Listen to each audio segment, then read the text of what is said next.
telling me I'm a Taurus. Yeah, no kidding.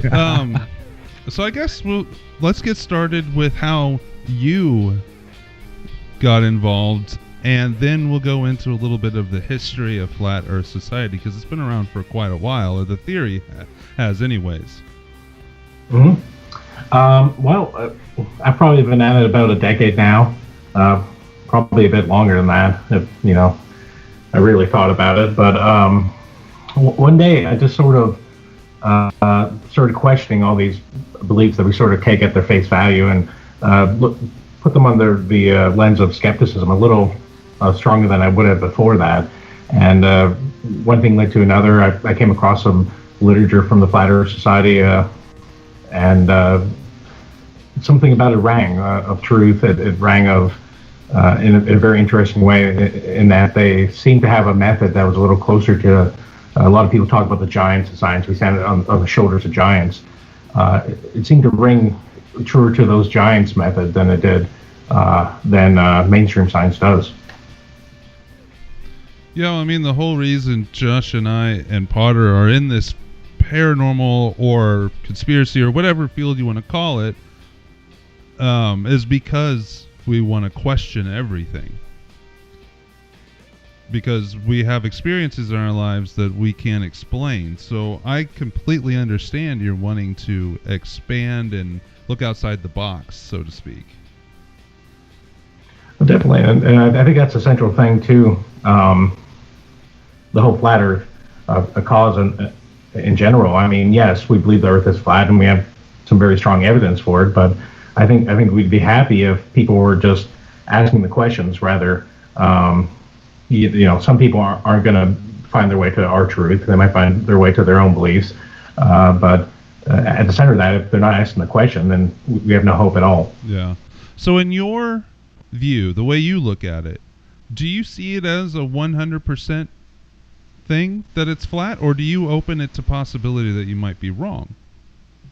Well, yeah, I mean, anytime anyone believes anything, if they're being reasonable about it, they're going to open themselves up to being wrong. On the other hand, yes, I do believe it 100%. I've been convinced, or rather that the facts have convinced me. So yes and no, and it's a bit of both. I think it's like that for a lot of things, though. Yeah, definitely. So let's go into the history of the society you believe or belong to specifically. When did it get started, and who's the leading members, and what's your role in it? Well, it started off in the 1800s, and really the Flat Earth view in general did. You do have some little stints of it earlier in history, but it was started by this a fellow called Samuel Robotham, and he wrote a book called Earth on a Globe. And oh, sorry, my cat's attacking me. No. Anyways, he wrote this book, and he lays out just a plethora of really great proofs. I'd compare him to the Flat Earth Charles Ford, that really begged the question, and he started the whole movement. And after that point, after his death, some others took on after him. A lot of his followers. Lady Blount comes to mind. She was a poet and aristocrat at the time.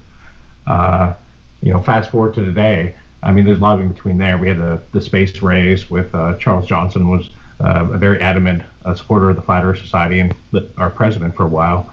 Also partaking in a few funny commercials for various things on television during the race. And yeah, we're still around today, just fighting a good fight. Where's the flat part?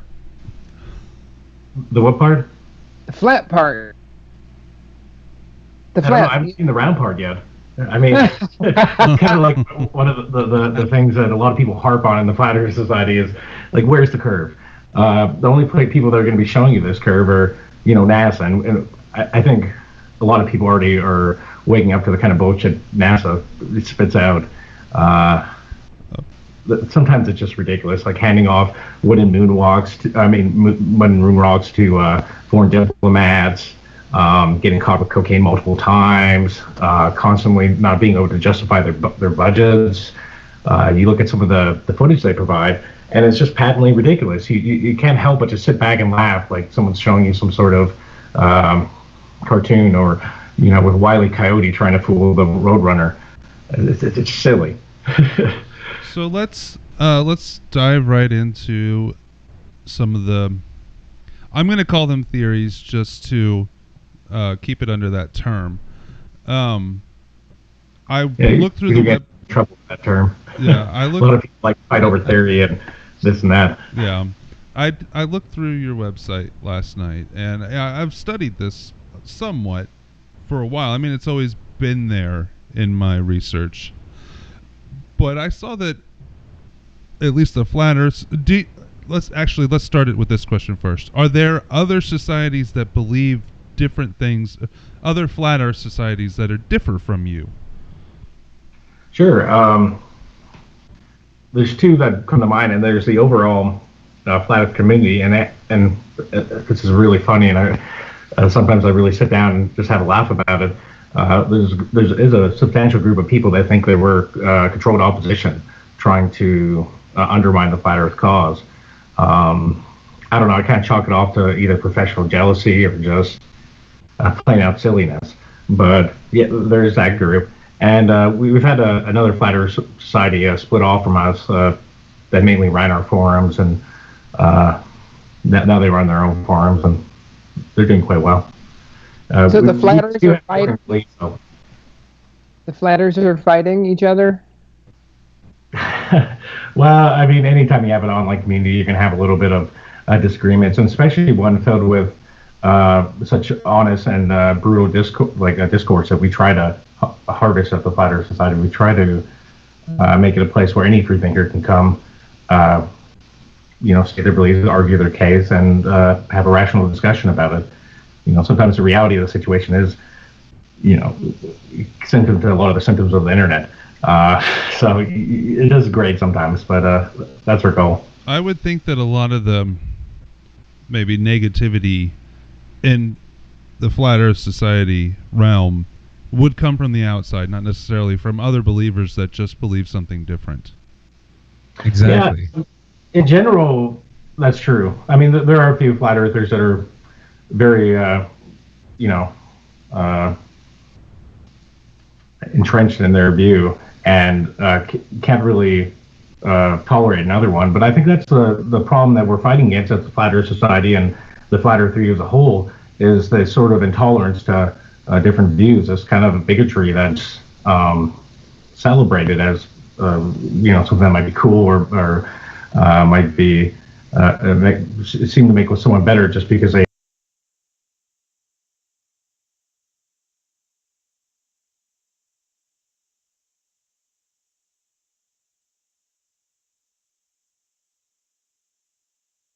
Hardly any knowledge of this whatsoever.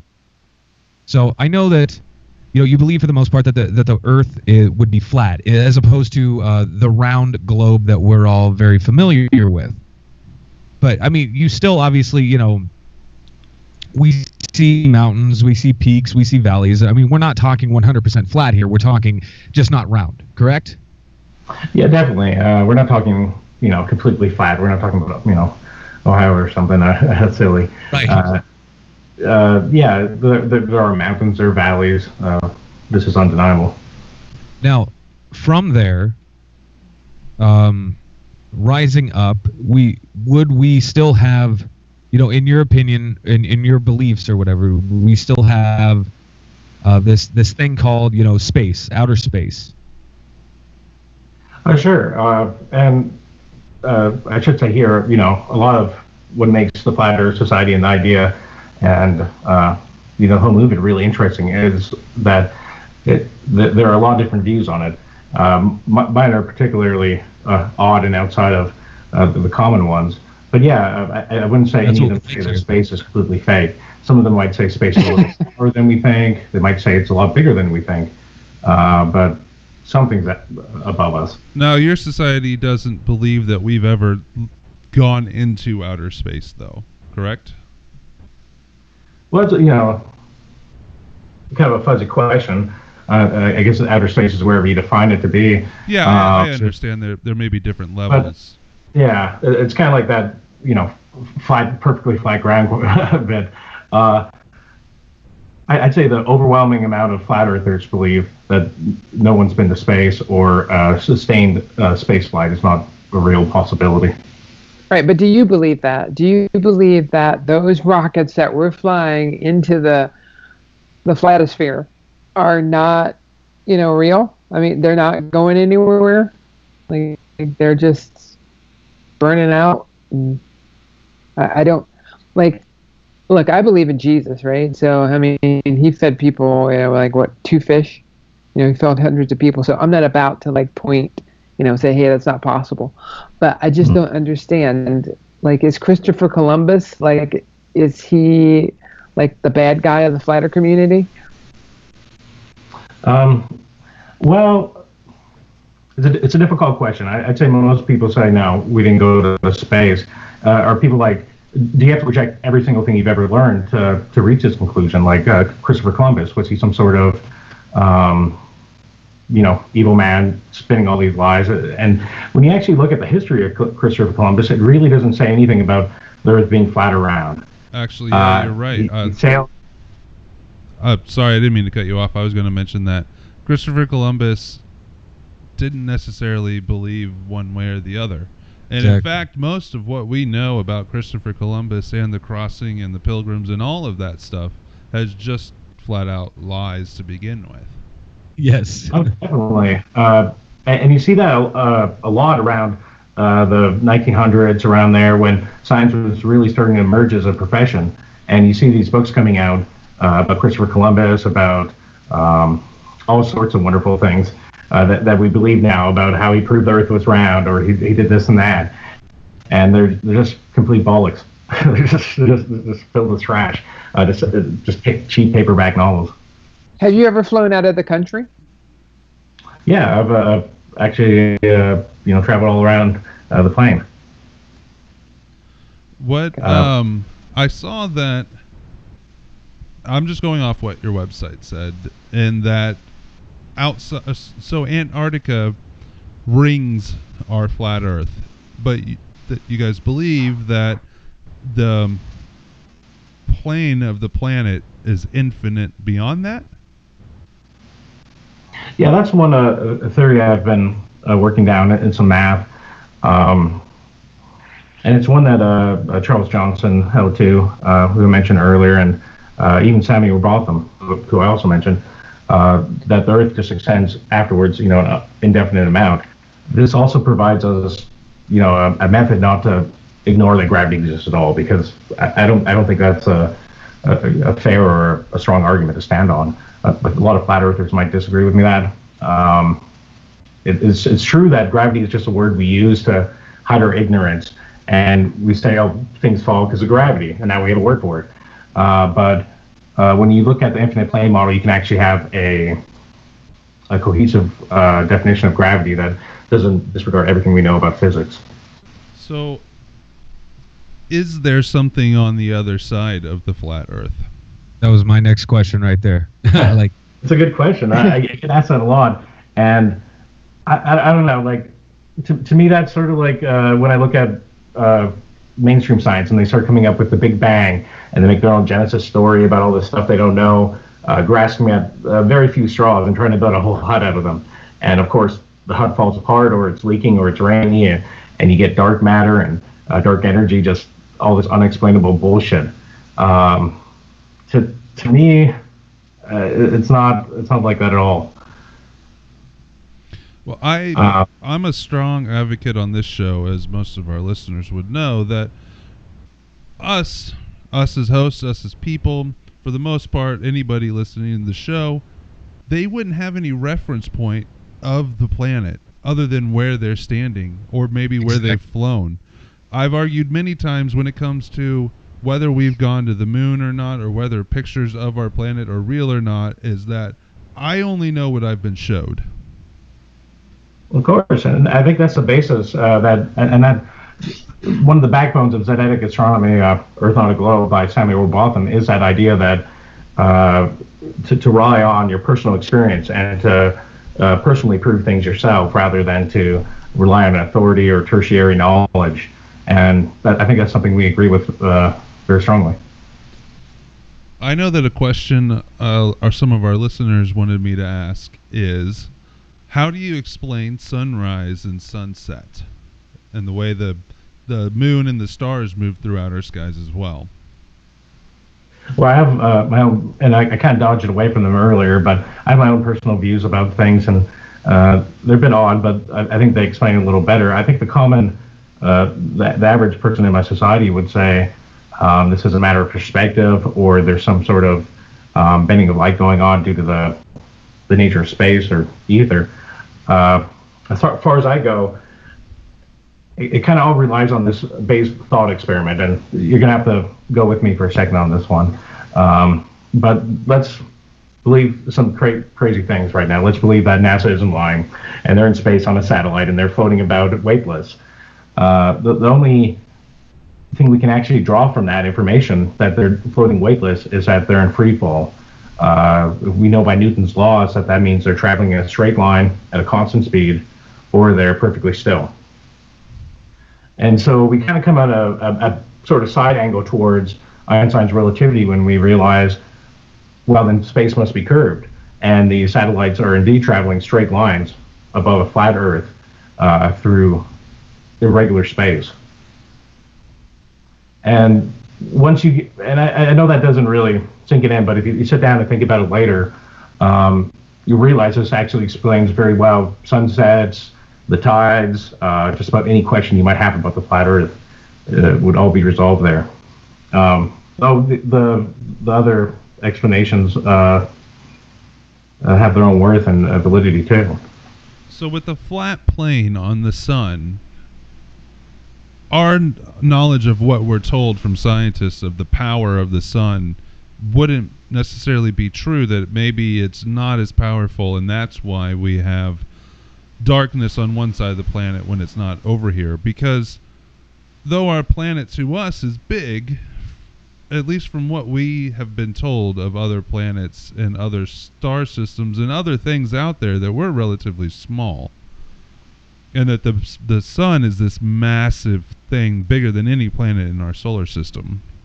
Well, I think there's 2 points there. One, that we're like the other planets, and I don't think that's ever really been shown. I think that's us overextending these sort of idealistic ideas of the Copernican principle of inductive reasoning as a valid sort of reasoning to levels that it never really was meant to.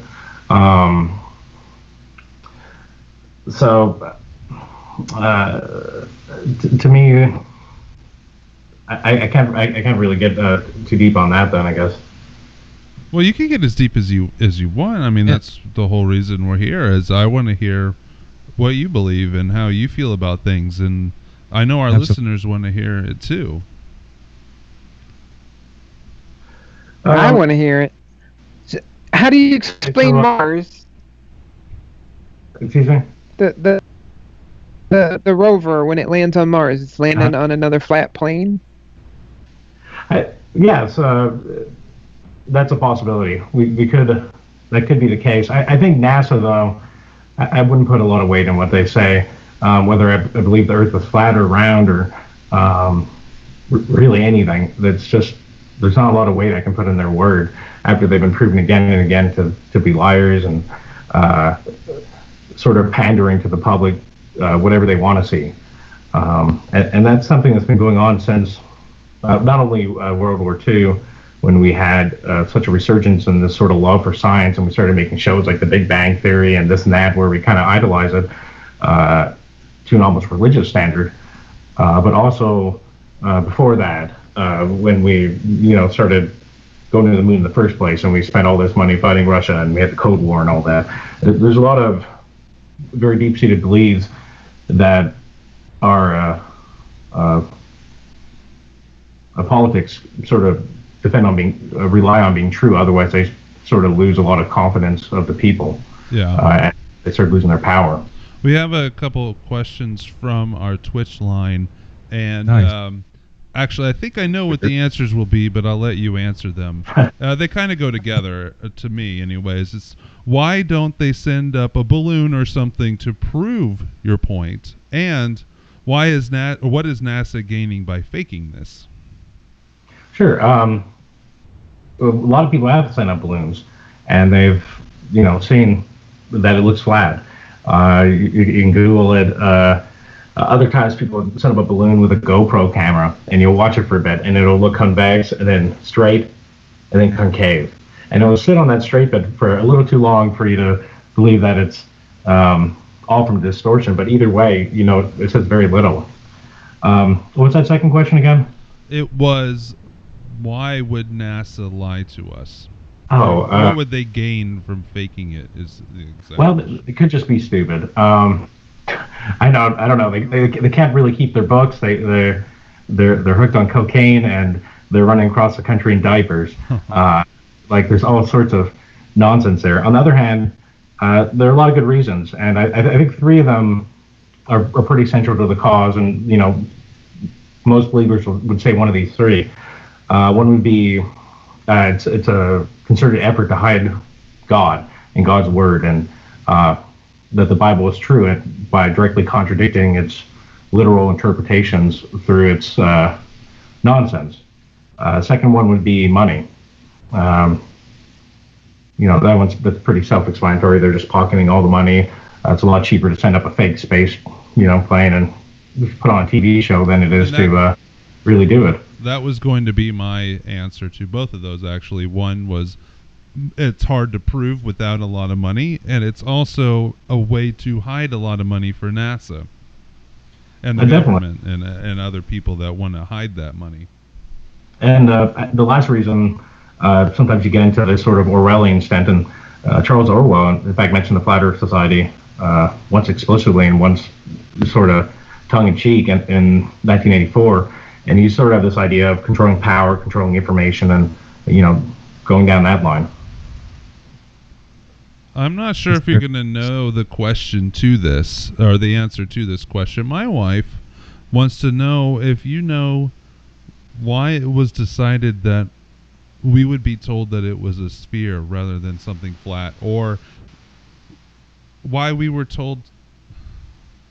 No, I have a very she wants to similar know question. why it would be a sphere and not a triangle, a square, or something else. If there's something to the reason we need to think it's a globe rather than another shape. Well, it ties into a lot of old philosophy. We could just be incorrect about it. There are a few motives. If you're talking from the motive realm, the Antarctic being a pretty big one. If there's infinite land outside, then we certainly want to keep our power and control our little area, especially given the resources and the international interest in taking the Antarctic for each country. Yeah. I guess what but if you get deeper into it, I think it really drills down to, you go back to Pythagoras and a lot of the Greek ideas, and they were very, very, very entrenched in this idea of a circle and this idea of a sphere, and one thing led to another. In some instances, it makes some of the math easier, and other ones it's a lot horribly more complex. So hopefully that's a good answer. Yeah, I think so. Is there other possible reasons why, other than a group of people wanting to hold the knowledge to themselves or the power, whatever they gain from it? Is there another reason why possibly we might not be allowed to explore? I understand it's expensive, but if we are on a flat plane, if somebody that, say they make $1 billion, there are plenty of people that have made $1 billion in their life, and they're not being controlled by these other people, why else wouldn't they be able to travel and fly somewhere outside of what we know as our planet? Well, the main thing is the international treaty in the Antarctic. There is a very concerted effort at one point to study the Antarctic and figure out what the deal was down there, and they sent they're very infamous now, probably still infamous in its own right, Admiral Byrd, And he went down there and he examined it, and it was kind of his life goal, and he kept going back and he kept doing it. And then one day they completely shut off the Antarctic. They just, pulled him out. He said, I got to report this. And he reported it, and they cut off all flight over the Antarctic, anything but, minor scientific studies there. And so I think that raises a really big question on, why would they, want to stop that? It seems pretty clear. Well, you mentioned Bird, and I had heard the story before, but it's just synchronicity, I guess, that Mysterious Boom, another podcast that Hugh does, that I was just listening to them yesterday, and they talked about Bird and his flight and running into an area in Antarctica that his thermometer read 74 degrees, and that there were woolly mammoths there and other people there. Do you believe that there are other people outside of what we know as our planet? I don't know. I'm pretty skeptic myself, so I'd like to see it myself before I say I believe. It's certainly interesting, and it certainly makes me want to know more. It's very interesting stuff. Now, do you... I can say that Charles Johnson and Samuel Shenton, he was a previous president of the Flat Earth Society, believed very strongly that there were a lot of lands outside of the Earth. He had and it's a very popular view now that there's a dome around the Earth, and you kind of see it again as late as Copernicus too, where there's this giant dome and all the stars are fixed to it. And he believed that Jesus sent it out of the dome, and other cultures, when you have certain mystical events that happened historically, that you're kind of like, well, I don't know about that. There are other races, like the Atlanteans and whatnot, that came in and out through the dome through whatever means. Well, other spaceships, UFOs, aliens, anything like that, could easily be explained by something else on our planet outside of what we know. Yeah, a lot of things can easily be explained, and I think that's the kind of positive go-to for the scientists, is to say, well, we can explain that in our framework, and of course they can. There's a lot of things they can't, and once you start breaking apart that framework, when you realize there are so many breaking points to it, you end up with a kind of new language to speak science in, and that leads to understanding these odd questions that you would usually just write off and say, oh, well, that's probably just refraction. That's why you can see further than you would expect to, or maybe that's why it looks flat in certain instances when you think it would look round. And you can come up with all these ad hoc hypotheses, but what you're really doing is delaying falsification for your idea, and you're saying, not right now, let's test it a little later, let's find a way out, a separate theory that we can sort of explain it away with. And it's sloppy, and it's not really a proper search for truth. It's more a proper search for whatever you want to believe in. It's fascinating, though. I have one other question that is from me personally that I am curious about. So with tectonics and earthquakes and seismographs, and I understand I'm not personally viewing them, so they may be lying to me, but if there's an earthquake that its epicenter is in southern South America, like down at the bottom, how, I'm looking at the map of the flat Earth right now, how, other than traveling through Antarctica, does that wave reach Australia, which is on the opposite side, before it's crossed the plane of the Earth? Without going through Antarctica. This is kind of what I'm talking about earlier about, of course I can make up an ad hoc hypotheses, or I could suggest some of the other ones that other people have made up, or studied and have strong evidence for. I understand you. Like example, it could bounce off the some other lower, denser area and then come back up.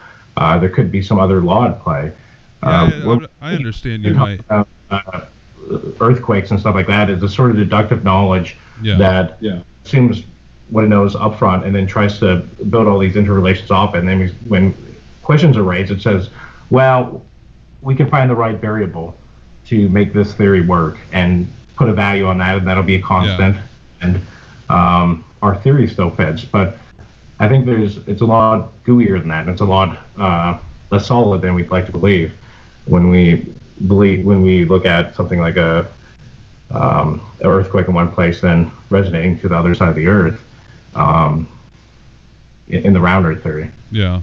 No, I understand that. Explanation. Something I talked about a bit called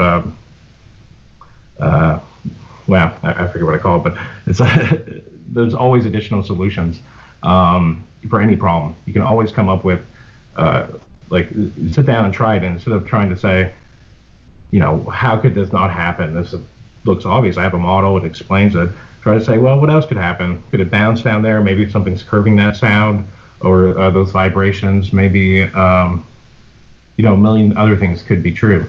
And I think you get a lot more out of that outwards reaching logic than you do from inwards reaching logic, where we can maybe invent a microwave or a, you know, a nicer car or whatnot, but you're not really reaching towards truth in any real meaningful way. Yeah. Yeah. Well, and I understand how you may not. I mean, no, I don't think anybody has the answer to everything, and of course, because we can't even explain everything we can see with our eyes at our very moment right now in front of our face. But I was just curious if there was a hypothesis that you might know about that might explain that to me, because I'm curious about it. I wasn't necessarily, I don't think any of the questions that I'm going to ask or any of us are going to ask, we're not looking for an absolute truth from you or from anybody, because I don't think anybody really knows. Exactly. Yeah, I did take advantage of that a bit too quickly to get on a soapbox about no absolute truths, but there are different explanations I've heard. Some of them are a bit silly and some of them aren't. My best advice is just to read on them, because they're all interesting. The bouncing one is one, you know, I just suggested, and I've read before. I think Shaldewall talked about I can't remember who it was, but someone had written about it in the past. But there are others too. Did you have another question, Josh? I do, yeah. Now, John, when we're talking about the flat Earth as you would come to believe it is as it is, mm-hmm. as far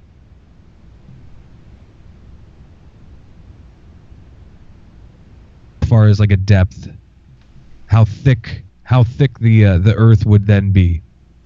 Well, I did some math down that line with the infinite plane theory, and came up with a pretty definitive number, somewhere in the 4,000 kilometers, I believe, which is roughly the same as the round Earth.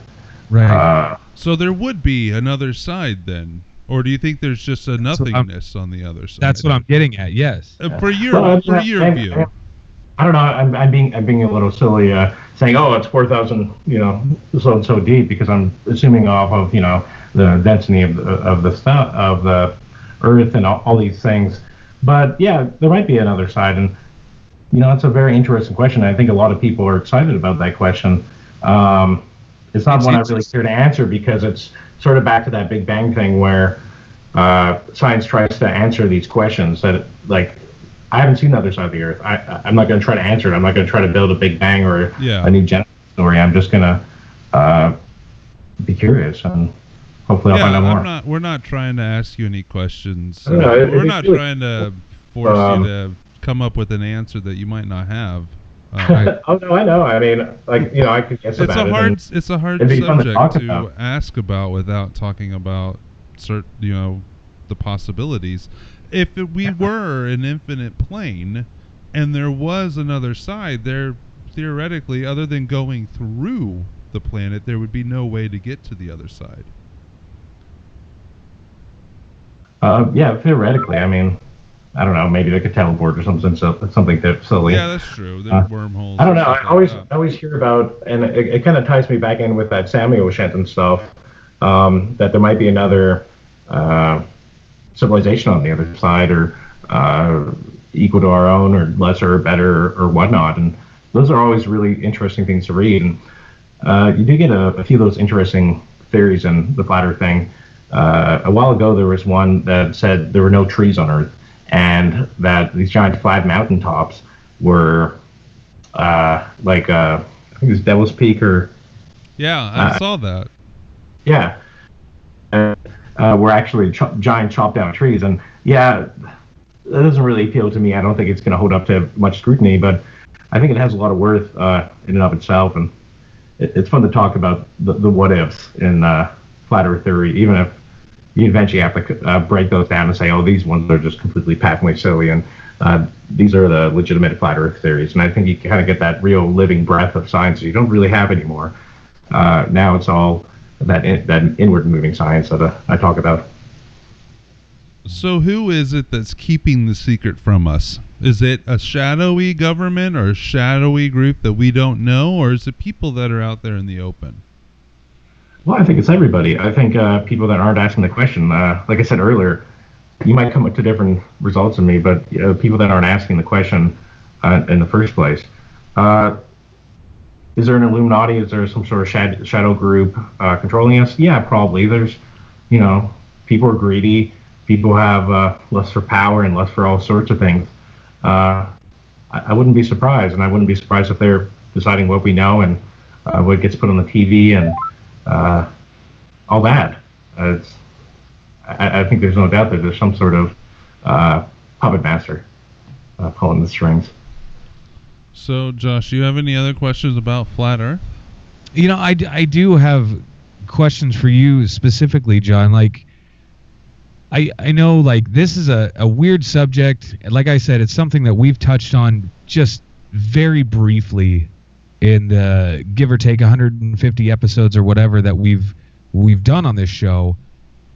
How much scrutiny do you face personally when you're speaking about things like this? I'm sure you lecture and do very similar interviews as you're doing now. How much scrutiny are you facing? Because it's I mean, in all honesty, yeah, it's a hard pill to swallow, because this shit has been drilled down our throats since we've been born. I mean, there's no denying. Well, and that. whether I'm not saying you didn't put yourself out there, because you did, but you're part of the face of this movement and society and theory and all of that. So I'm sure you get a lot of scrutiny. Well, I wouldn't say it's scrutiny. It'd be rather welcoming if it was actual scrutiny, but it's. I do know what you're talking about. I get shit all the time. Yeah. I hope we're not trying. I answer to every message that the Flat Earth Society gets, and most of them are. I'd probably say a good 75% of them are. Go jump off the edge. Fuck you. You're an idiot. You're sending people back to the Dark Ages. Right. And over time, it's sort of. At this point, I'm like Teflon, and it just rolls right off, because it says a lot more about these kind of people that go on the internet, go out of their way to find me, and go to just hate on me. It's just, what are you doing? How's this supposedly prove you're intelligent and my ideas wrong by showing up and telling me to kill myself? Yeah, it's just very despicable. And I think the real irony is a lot of them have this sort of faith religious belief in their science, and yet they have this sort of idea in their head that science is the enemy of religion, and they're fighting against each other, and they've been doing so forever, and religion is against reason, whereas they're the ones partaking in their own religion and unwittingly being their own, fools to their own metric. I was going to say, it seems these days anyway, there seems to be a lot more cynicism as opposed to healthy skepticism. Yeah, definitely. Well, skepticism, as it's defined now, is not how it's always been defined. That's skepticism my point. Right. now is defined as not believing in what others have to say, and questioning them. Whereas skepticism used to mean questioning yourself and what you believe in to better yourself. Exactly. Right, or questioning everything in general. Yeah. I think there's more of an honest ring to what skepticism used to mean, where it was an actual search for knowledge, whereas now it's more, oh, you're stupid, you don't believe the set of facts I do. It's disappointing, but what can you do? So what else does John Davis believe in? What else are you not even believe in? What else are you interested in? Well, I'm a computer scientist. I'm interested in math. I study math and computer science. Play some music. Do this and that. I'm very interested in the philosophical basis of scientific method and the different ways we look at things. And I think that's another overarching theme to the flat Earth thing, is that a lot of people have this idea of what method is and what scientific method is and how we learn things, but the actual historical record and what the experts have to say on the matter within their own science disagree sharply with that. It's just completely different. If you read people like Karl Popper or Paul Feyerabend or what's that fellow, Thomas Kuhn, any of those works, they're in stark contrast to what people believe, and that's something that really interests me, is the kind of languages that we shift from and towards when we're having these sort of scientific revelations and these scientific upheavals. Even if they seem false at first, that's very not a huge point consequentially, because they end up forming the axioms of the new language that we speak and after it. If that makes sense. I didn't. Yeah, no, it makes sense. To an earlier point, anybody that lasts in an alternate field, they have to learn to let things roll off their back. They have to learn to take the unknowledgeable criticism, stuff like that. And I commend you for sticking to what you believe in and trying to further your belief. Absolutely. Yeah, like I said, it does just kind of roll off at this point. It says a lot of the other people. Far more worthwhile are all the great letters I receive from flat earthers around the world, and also messages on Facebook where people say, even if they don't believe with me, and they say, "Oh, you're an idiot," or I disagree. They probably wouldn't say that if they're one of the nice ones. But I agree with you, and let's have an interesting conversation about it. Or I disagree with you, and let's talk about it rationally. I don't know. So thank you. I'm curious as far as ghosts and that side of the paranormal that we deal with a lot, we get a lot of jokes and stuff like that but most of those people, whether they want to joke about it or not, are really interested in hearing stories about hauntings, or maybe they had something in their life happen that they can't explain, so they're super open to it. How does that mirror the flat Earth side, or no? I think I don't know. It's a bit of both. You guys are probably a little more lucky, because I don't think there's very many people that haven't had the hair stand up on the back of their neck, or haven't had some moment there. If you look at William James' his variety of religious experiences, he gives chapters and chapters and chapters of just that kind of stuff happening. The flat Earth thing, I'd say the ones that just don't come to say, hey, jump off the edge of the Earth. Yeah, I'd say they are interested. I say that once they start asking that question and they're not, in some sort of attack mode, they really say, oh, well, yeah, that's a good point. I'm not sure if I believe you or not, but I'm going to walk away and have, some interesting thoughts about it later. So you meet somebody at work, somebody just through work they work in computer programming like you, and you become friends. At what point, how long until you start talking about the flat Earth theory? That's a good question. It has to be pretty late. I don't know. I'm the kind of guy that keeps a lot of my work stuff separate from my home life. As far as a personal friend that I met, I talked to them, and it seems I thought they might be interested in it. Usually, even if they don't believe in it, usually leads to an interesting conversation. Work. I try to draw the line a little more sharply there. Well, that's understandable. Yeah, I don't blame you at all. Yeah, it's I don't know.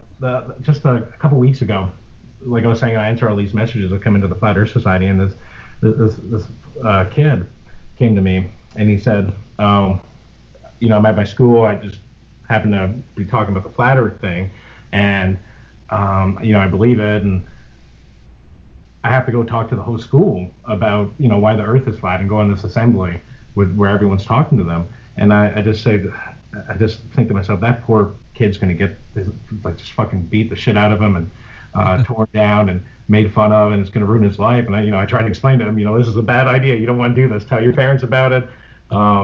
It's fine to have these weird beliefs, but there are those lines you have to draw sometimes because, and you have to be a little realistic because people are assholes.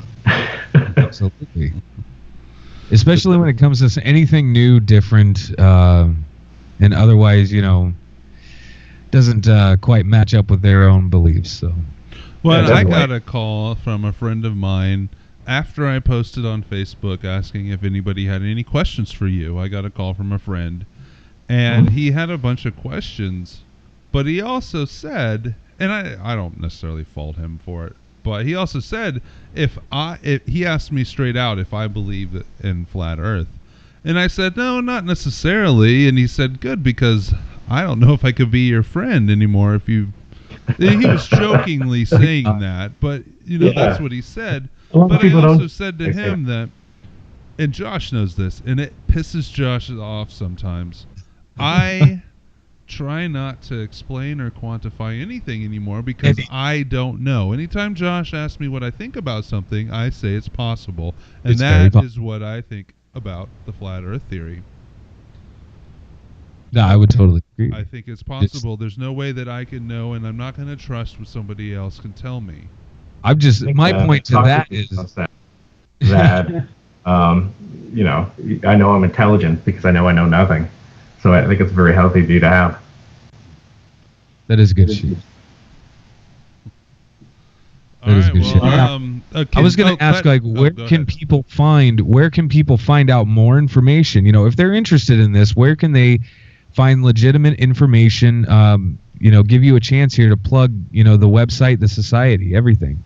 Mm-hmm. The FlatEarthSociety.org is a great place to go. We have a huge library. One of our main causes is to collect old flat Earth literature and provide it for everybody, including large archives of some of our former presidents and their various messages they've gotten. You can check me out on Twitter at John Eric Davis. You can check out Flat Earth Today on Twitter or Facebook, and there's a lot of stuff on that doesn't necessarily have to do with us, but like Mark Sargent and Patricia Steer, and a lot of the YouTube channels are a good start before you start reading into the literature. Very nice. Well, John, thank you so much again for joining us tonight.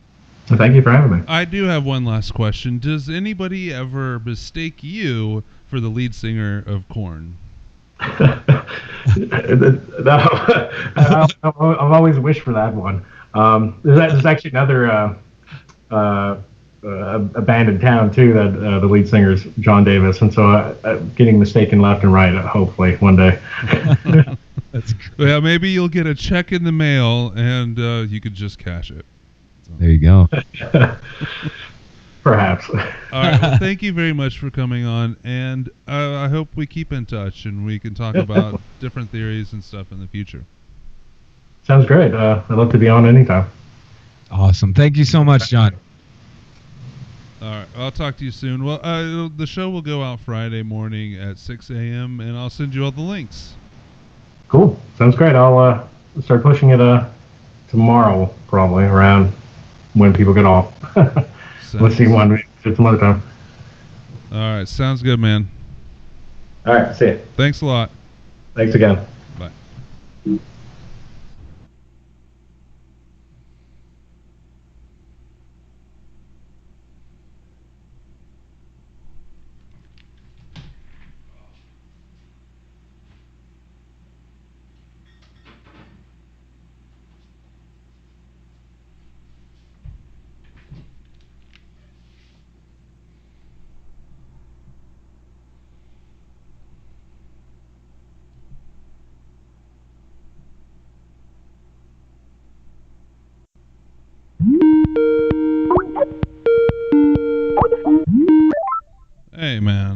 Don't you fuckers hang up on me. I was not hanging up on you. I just could not get him off the call without doing it that way.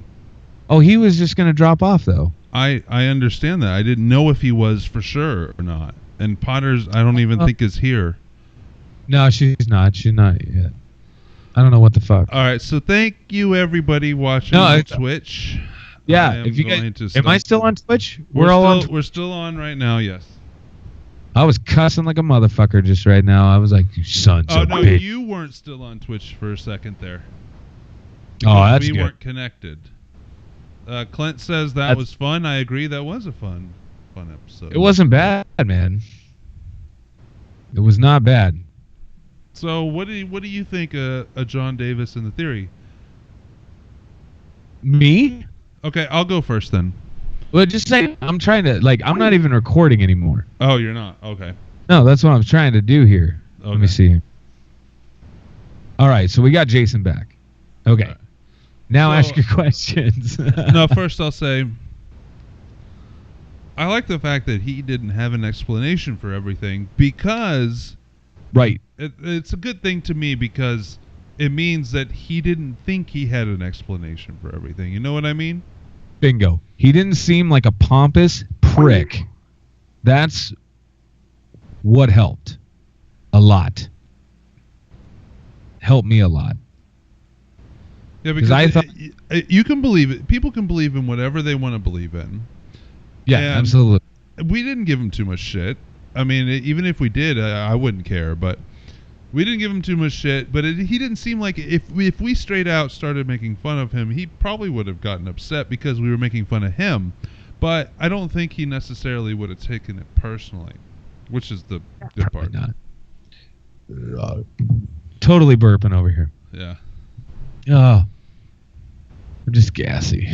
Well, Clint says on Twitch that was fun. Hell yes. I didn't get to all of his questions, mainly because the last couple questions, I didn't think that John would have an answer other than, well, I don't really necessarily have an explanation for that. Dude, it's tough, man. Which really, if you think about it, scientists today, there's so much that they don't explain that they won't talk about is the thing. Exactly. But they don't have an explanation for it. But they think they fucking do. Yeah. Scientists think they fucking do. Okay, thousands and thousands of birds drop out of the fucking sky simultaneously. They just fucking drop out, right? Mm. Nobody has a fucking explanation. But yet scientists think that they have to explain this in some way, shape, or form. So what do they say? It's firecrackers. I actually have not. It made me laugh because I have not heard that explanation before. I've heard storms. I've heard of updrafts. I've heard of downdrafts. I've heard of all these things. But I have not heard the firecracker theory. Firecrackers was one that I did hear. And I've heard all that shit that you were suggesting as well. But yeah, the one guy who was out there, he's like, no, it must have been firecrackers. What the fuck? Who in their right fucking mind believes that? Number one. It's stupid. It's fucking stupid. Sent them all into a heart attack, apparently. Millions of them. Just dead right there. Yeah. It's the same thing with fish being washed up on. You know, they got to fucking explain that shit, too. Anyways, I don't know about you, but I'm very satisfied with that. Even though we didn't get to the bottom of anything, we at least got his theory inside. Do we ever get to the bottom of anything? No, but there was part of me that was worried that the people here on Twitch were just going to sit here and see my hands in my face the whole time, which is not the case. So I'm very glad that that's not the case. Oh, my or we God. didn't have to hang up on him because we didn't lock, stock, and believe in what he was going to say. Which, dude, I thought it might be a possibility there for a second, though. Like, going into the interview, I didn't know. I'm like, fuck, are we going to hang up on him? Is he going to hang up on us? That's what I honestly thought, because I didn't know. He was a really cool guy, though. Well, like I said in the interview, you gotta be. You know, and I know, and most people in this field know that you're gonna take shit, and you gotta be okay with it. You're not ever gonna make it. You're not ever gonna go anywhere. You're just gonna be pissed off the whole time for all the people talking shit on you, or your theories, or whatever. Yeah, I would totally agree. We lost Potter. God damn it. This is crazy, man. I've had the internet's acting weird. Yeah, it's the Iowa internet. I've had a bit to drink. Have you? Oh, well, I had a beer before I started. I'm on the third beer during the show. Attaboy. So I'm on my fourth beer. Proud of you. Yeah. I'm told that I'm funnier and the show is better when I'm drinking. Just keep drinking. Just keep drinking. Rate and review us on iTunes. That's right, sons of bitches. You got that phone number handy? Yeah, 913-730-7255. And we did get some calls and texts from Shaggy and other people, but I don't have them ready. I was going to save them for the next news episode. Yeah, there you go. Then Tuesday morning we'll roll them. Yep. I love it. All right. We also have, and it's less than a month away now. It's only a couple weeks that Rick will be shaved. Rick Rose will be shaved, or not shaved, waxed. Waxed, bitches. Yeah. So. Waxed. Hey, I got those sound clips pulled, by the way. Yeah, sound clips. I got a couple sound clips that stuck to the tape from last week, or from the last episode. You saying it's science, bitches, and then me saying that 4 out of 5 proctologists recommend the Ectoplasm Show.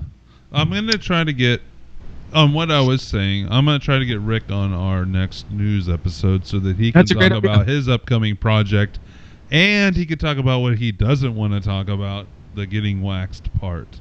Waxing. I do know that Malvern Manor, we did donate some moolah to that cause. Yes, you did.